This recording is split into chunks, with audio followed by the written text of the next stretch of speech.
সর্বভারতীয় বাংলা আজকে শুভ সূচনা হবে প্রদীপ প্রজ্বলনের মধ্যে দিয়ে। প্রদীপ প্রজ্বলনের জন্য আমি ডেকে নেব মাননীয় শ্রী শ্যামল চন্দ্র ব্যানার্জি মহাশয়কে। কোথায় চলে গেল? মাননীয় শ্রী দীপভূমি সম্পাদক রঙ্গসেনা এবং ফেস্টিভ্যাল চেয়ারপারসন শ্রীমতী অসীমা রায়কে ডেকে নেব প্রদীপ প্রজ্বলনের মধ্যে দিয়ে।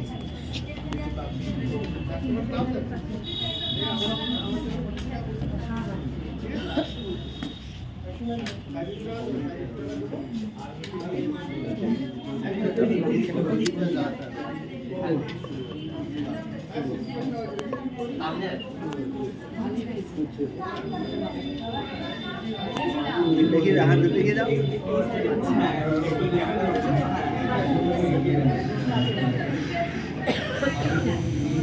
ঠিক আছে করে দিচ্ছি।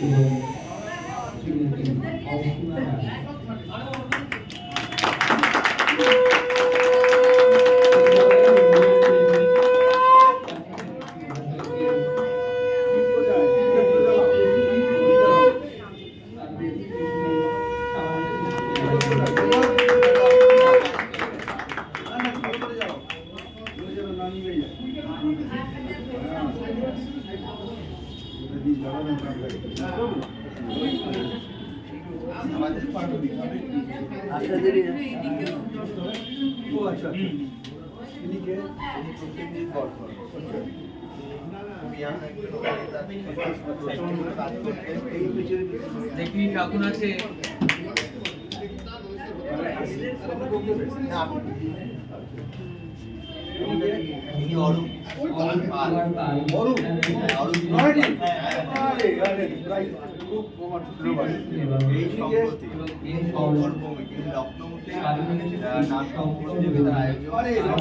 হাতটা একটু সরিয়ে।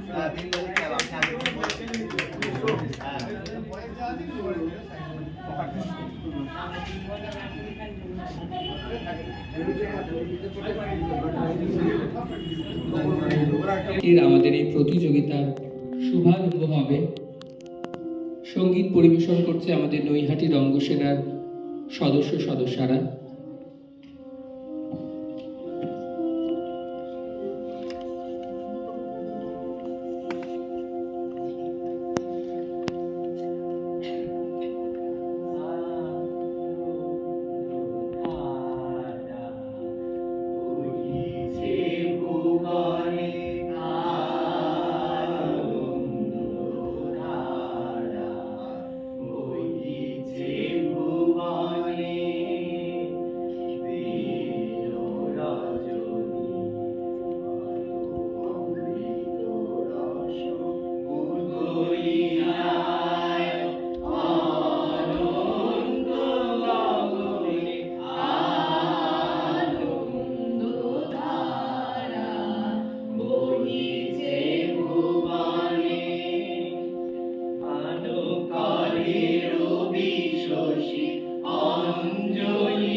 আমি মঞ্চে আসতে অনুরোধ করব মাননীয় শ্রী শ্যামল চন্দ্র ব্যানার্জি মহাশয়কে।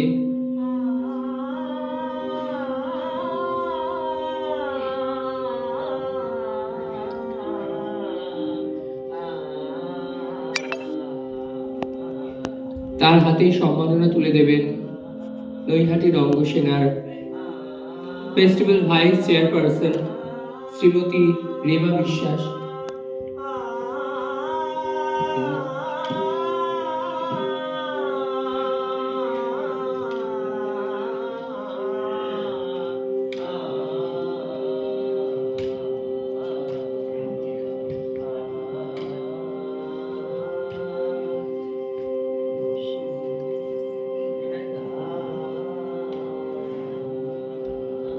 আমি শ্রীমতী রেবা বিশ্বাসকে অনুরোধ করব শ্যামল ব্যানার্জির হাতে সম্মাননা তুলে দেওয়ার জন্য।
আমি এবার অনুরোধ করব মাননীয় শ্রী শ্যামল চন্দ্র ব্যানার্জিকে কিছু বলবার জন্য। আমরা খুবই আনন্দিত আজকে তাকে পেয়ে, আমরা সত্যি খুব আপ্লুত। স্যারের কাছ থেকে আমরা কিছু শুনে নেব।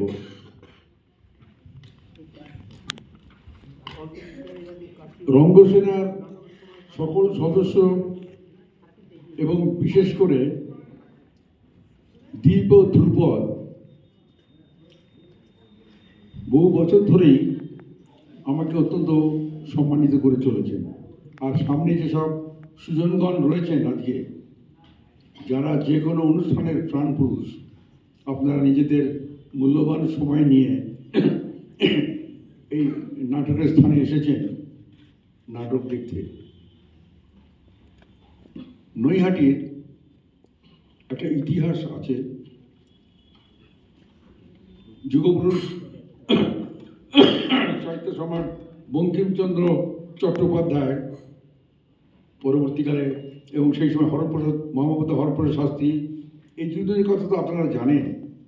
পরবর্তীকালে আরো অনেক বিভিন্ন ক্ষেত্রে বহুজনের নৈহাটিতে আবির্ভাব হয়েছে, জন্ম হয়েছে। সাহিত্যিক সমরেশ বসু, আমার সমরেশদা। তার নৈহাটির একটা ঐতিহ্য আছে। বিগত শতাব্দীর 1937-38 সালে কাঁঠালপাড়ায় সিদ্ধেশ্বর গঙ্গোপাধ্যায় ওরফে সিধু গাঙ্গুলি, আমার বাবাকে মামাবাবু বলতেন, উনি স্টার থিয়েটারে একেবারে সুপুরুষ, একদম গৌরাঙ্গ, সিরাজদৌল্লা নাটকে অপ্রতিদ্বন্দ্বী অভিনেতা ছিলেন। ওকে ছাড়া চলতো না। তো তিনি আমার বাবাকে মামাবাবু বলতেন, প্রায় মাঝে মাঝে বাড়িতে আসতেন। আমার পিতৃদেব বিমলচন্দ্র বন্দ্যোপাধ্যায়, উনি যেটা রেলের বোকে ইনস্টিটিউট হল আছে আপনারা জানেন রেলের, উনি সেখানে 39, 40, 41 তিনবার পরপর ওই সম্পাদক পদে নির্বাচিত হন। 40 সালে চন্দ্রগুপ্ত নাটকে আমার পিতৃদেব অভিনয় করেছিলেন নাম ভূমিকায়। আমি তখন ক্লাস 5 1940। তা নাটকের একটা ঐতিহ্য নয়টির মধ্যে আছে। সাহিত্য সম্রাট বঙ্কিমচন্দ্রের পিতৃদেব যাদব ভবনের সামনে আটচালা ছিল, এখন ভেঙে গেছে, ধ্বংস হয়ে গেছে। এখন আমরা ছোটবেলায় ওই 30-এর দশক 40-এর দশক ওখানে যাত্রা দেখতাম। তারপরে 47 সালে বঙ্কিম স্মৃতিসংঘ 15 আগস্ট তৈরি করলাম বন্ধুদের সঙ্গে মিলে। পরবর্তীকালে 1965 সালে পরের প্রজন্মরা ওরা নৈহাটি বঙ্কিম স্মৃতিসংঘ নাট্যদলের প্রতিষ্ঠা করলো। গত মাসে এখানে এই হলে এই ঐক্যতানে ওদের বার্ষিক উৎসব হয়ে গেছে। আমি ছিলাম না নৈহাটি, তখন বাইরে গেছিলাম, আমি আসতে পারিনি। আজকে রঙ্গসেনার সদস্যরা দীপ আর ধ্রুপদ মিলে আমাকে ঘরের বাহির করেছে, করে আনন্দ ধারার সঙ্গে মিশিয়ে ফেললো। আমি সব থেকে রবীন্দ্রনাথকে শ্রদ্ধা করি। প্রতিটি সকাল আমার শুরু হয় ইউটিউবে রবীন্দ্রসঙ্গীত দিয়ে, আর মধ্যে মধ্যে ওই একটা আজকাল স্মার্টফোন হয়েছে না, ওই চেম্বারে বসেও প্রেজেন্টেশন যখন থাকে না রবীন্দ্রসঙ্গীত শুনি। কিছু নিখিল ব্যানার্জি, আলিয়া আকবর, রবীন্দ্রনাথ। যে গানটা যে বা যারা নির্বাচন করেছেন এই গানটি আনন্দধারা বইছে ভুবনে, আমি অনুরোধ করছি আপনারা যারা শুনলেন তারা এই জিনিসটা কি আপনাদের পরিচিতদের মধ্যে ছড়িয়ে দিন, যে আনন্দধারা বহিছে ভুবনে এর রস গ্রহণ করার। চারিদিকে তো ধ্বংস, রক্তপাত, হিংসা। আমি নিগমানন্দ মিশনে যুক্ত আছি হালি শহরে 1990 সাল থেকে। ওখানে আমার সহধর্মিণী কল্যাণী আমাকে বললো এত জায়গায় যাও, ওখানে যাও না, যেতে বলছেন যাও, যাই গিয়েছিলাম 90 থেকে এখনো যাই প্রতি শনিবার, এই 5-4 আবার যাবো। তাদের আমি পুজো মানি না, মুখে ঠাকুর দেবতা মানি না, আমাকে মানে ও আচ্ছা আচ্ছা আচ্ছা এক্ষুনি নাটক শুরু হবে, ঠিক আছে না আপনি ছোট করে বলে শেষ করে অতটা খেয়াল থাকে না। যাই হোক, তা আমি তাদের বলতাম ওই নিগমানন্দ মিশনের বার্ষিক উৎসবে আমাকে যখন বলার সুযোগ দিত যে বা যারা আপনারা এসেছেন এরপরে নিজের নিজের বৃত্তে আপনারা ফিরে যাবেন, নিজের বৃত্তে, প্রত্যেকেরই নিজের নিজের পেশা আছে। অনেক দূর থেকে আসতো সব, 20-30 মাইল দূর থেকে সব সাধারণ মানুষ থেকে বিশিষ্ট জনরা আসতেন। এই গত বছর ডেপুটি কমিশনার পুলিশ ছিলেন গণেশ দাস। আমি বলতাম যে আপনার যে যার বৃত্তে ফিরে যাবেন, একটা কথা মনে রাখবেন যে আমি কারোর উপকারটা না করতে পারি, আমার দ্বারা যেন কারোর অপকার না হয়, তাহলেই সব ধর্ম মানা হবে। আপনাদের সকলকে অভিনন্দন জানিয়ে, প্রণাম জানিয়ে, আর এই উদ্যোক্তাদের, এরা আমার সব স্নেহভাজন, এদেরকে দিচ্ছি। এবং আমি একটা কথা দিচ্ছি, দীপ, ধ্রুপদ, তোমরা এরপরে আমার সঙ্গে দেখা করো। আমার ইচ্ছা আছে তোমাদের আরো কিছু মানে যদি সহায়তা করতে পারি। আপনাদের সকলকে প্রণাম জানিয়ে বক্তব্য শেষ করছি। অনেক অনেক ধন্যবাদ মাননীয় শ্রী শ্যামল বাবুকে।